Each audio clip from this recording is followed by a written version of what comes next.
আজ রাতে বাঙালি দেখাবে বাঙালি কি পারে। তাই আজকে 15ই আগস্টের আগের দিন তোমাদের জন্য নিয়ে আসলাম একটা দারুণ রেসিপি। ঝটপট করে এই রেসিপিটা করে খেয়ে নাও। আর তার সাথে সাথে কালকের দিনটা যেন একটা শুভ সকাল হয় আমাদের প্রত্যেক এই দেশের প্রত্যেকটা মেয়ের জন্য। আর এই শুভ সকালটা যেন একটা নতুন আলোর দিশা নিয়ে আসে। তাহলেই তো বাঁচবে প্রত্যেকটা প্রাণ, আর তাহলেই বাঁচবে আমাদের এই মাতৃত্বের সম্মান, বা আমরা এই মেয়েদের সম্মান বাঁচাতে পারবো তাহলেই। তো চলো আজকের এই রেসিপিটা এইভাবেই শুরু করি। প্রথমে আমি একটা ব্রেড নিয়ে নিয়েছি, তারপরে দেখো একদম সহজে বানিয়ে ফেলো ঘরে তৈরি করা পিৎজা। এবার দেখো আমি কিন্তু এখানে ইন্ডিপেন্ডেন্স ডে হিসাবেই পিৎজাটা বানাবো। তো আমি চাই কালকের দিনটা যেন আমাদের কাছে একটা নতুন দিন হয়ে উঠুক। আর আজকে রাতের যে আন্দোলন আমরা প্রত্যেকে পাড়ায় পাড়ায় ঘরে ঘরে মিছিলের মতো করে বেড়াবো, সেটা যেন একটা নতুন রূপে আমাদের কাছে আসতে পারে। তার যেন একটা নতুন আইন হয়। রাত যেন শুধু একমাত্র পুরুষের যেন না হয়, সেই রাত যেন আমাদের সকল মেয়েদের হয়। আমরা যেন নিশ্চিন্তে ঘরে ঘুমোতে পারি, নিশ্চিন্তে রাস্তায় বেরোতে পারি। রাত দিন কোনো কিছু যেন আমাদেরকে না ঠেকাতে পারে, সেই চিন্তা করেই আজকে এই রেসিপিটা নিয়ে চলে আসলাম। তো দেখো ওপরে প্রথমে একটু টমেটো দিয়ে দিলাম। খুব সহজ বানানো, কোনো রকম কোনো খাটনির কাজই না। প্রথমে একটুখানি আমি মেয়োনিজ আর টমেটো সস মিশিয়ে মাখিয়ে নিয়েছি, তারপরে দিয়ে দিয়েছি কিছু চিজ।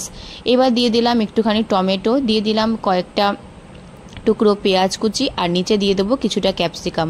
ব্যাস বাটার দিয়ে বসিয়ে দাও, আর ওপর দিয়ে চিলি ফ্লেক্স, অরিগানো আর একটু পেরি পেরি মশলা দিয়ে দাও। একদম রেডি হয়ে যাবে ঘরোয়া পদ্ধতিতে ভেজ স্যান্ডউইচ। আর এটা কিন্তু প্রচণ্ড দুর্দান্ত, প্রচণ্ড ইয়ামি খেতে লাগে, আর খুব সহজে তোমরা বানিয়ে ফেলতে পারো। ওপর দিয়ে আমি একটুখানি পনির গ্রেট করে দিয়ে দিচ্ছি। তো আজকের এই ইন্ডিপেন্ডেন্স ডের আগের দিন আমি যে তোমাদেরকে আজকে এই রেসিপিটা দেখালাম, তোমাদের কেমন লাগলো অবশ্যই জানাবে, আর ছোট্ট কমেন্ট করে জানাবে। আর প্রত্যেকে আজকে কিন্তু ঝড় তুলছো, তো সেটা কিন্তু অবশ্যই কমেন্ট করে জানাবে। আমি কিন্তু আমার এলাকায় যাব ঝড় তুলতে। অবশ্যই প্রত্যেকটা মহিলা, প্রত্যেকটা মেয়ের কাছে আমার একটাই বিনিদন, এই আরজিকর কাণ্ড যেন আর আমাদের ইন্ডিয়ার বুকে কোনোদিনও না দেখতে হয়। সেই প্রচেষ্টা কিন্তু আজকে তোমরা সফল করো।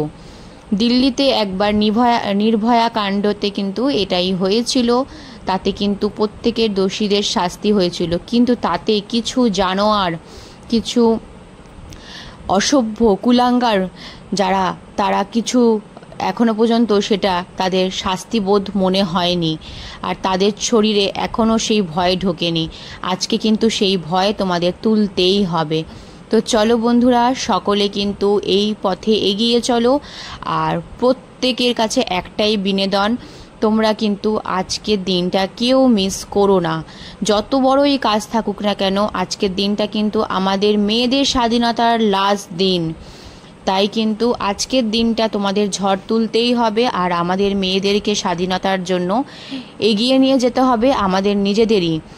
আর সমস্ত যারা মেরুদণ্ডহীন পুরুষ, তাদেরকে একটাই রিকোয়েস্ট করব, যদি একটু হলেও তোমাদের বুকের ভেতর কেঁপে ওঠে, তাহলে নিজের মেরুদণ্ড সোজা করে এই মিছিলে তোমরাও যোগদান করো।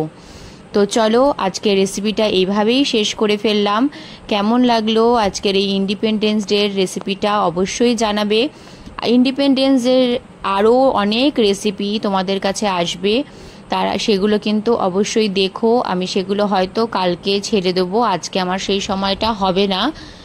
তো কেমন লাগলো আজকের এই পিৎজা রেসিপিটা অবশ্যই জানিয়ে দিও। আর অনেক গল্প, অনেক আশা নিয়ে আজকে কিন্তু আমাদের পথ চলার সর্বশ্রেষ্ঠ দিন। তো আজকের দিন যদি আমরা জয় হতে পারি, তাহলে কিন্তু আগামীকাল আমাদের জন্য নতুন ভারতবর্ষ তৈরি হবে। তো চলো বন্ধুরা, সকলে একটা টাটা করো, একটা ছোট্ট কমেন্ট করো, লাইক করো, আর যারা সাবস্ক্রাইব করোনি তারা সকলে সাবস্ক্রাইব করে পাশে থাকো। ভালো থাকো।